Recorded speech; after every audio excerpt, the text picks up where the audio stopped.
শুভ সন্ধ্যা বন্ধুরা। বন্ধুরা, আমি এই মুহূর্তে অবস্থান করছি কলকাতার শিয়ালদা রেল স্টেশনে।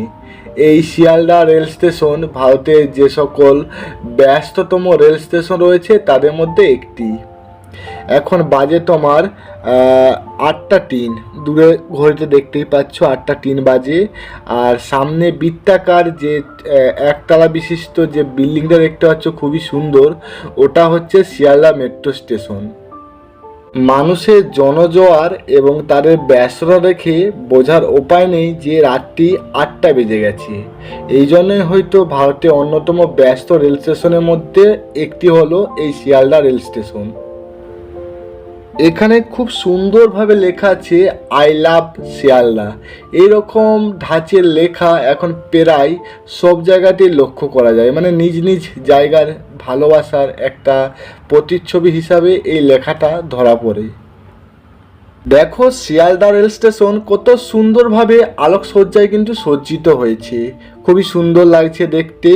তো চলো এবার ভিতরে পরিবেশটা তোমাদের একটু দেখাই।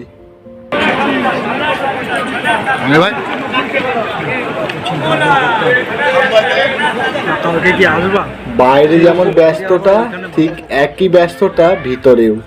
কেউ ট্রেনে করে বাড়ি যাওয়ার পথে, কেউ আবার বাড়ি থেকে এসেছে কলকাতায় কোনো এক কাজে, মানে যে যার মতন দেখো এদিক ওদিক সেদিক করে পুরো ঘুরে বেড়াচ্ছে, যে যার কাজের মধ্যে রয়েছে। মানে খুবই একটা ব্যস্তময় জীবন, কিন্তু এই রেল স্টেশনগুলোতে এলেই বোঝা যায় যে মানুষ কতটা ব্যস্ততার মধ্যে থাকে।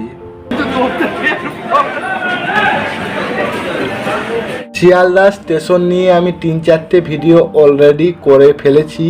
তো সেখানে শিয়ালদা রেল স্টেশনের ইতিহাস, এখানে কটা প্ল্যাটফর্ম রয়েছে সব বলেছি।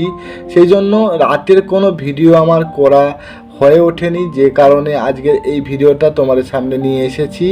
তো এই মুহূর্তে আমরা দাঁড়িয়ে রয়েছি যেখান থেকে দক্ষিণ 24 পরগনার উদ্দেশ্যে ট্রেনগুলো ছাড়ে সেই জায়গাতে।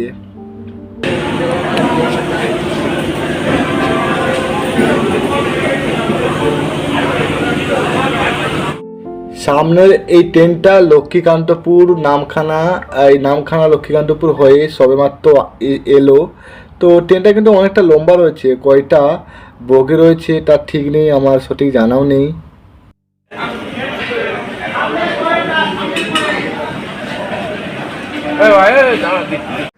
ট্রেনে ওঠার আগে স্টেশনে যে সকল ঝালমুড়ির দোকান বলো, তাছাড়া অন্যান্য যে সকল দোকানগুলো থাকে, সেখান থেকে কিছু খাবার খাওয়ার একটা আলাদা কিন্তু অনুভূতি।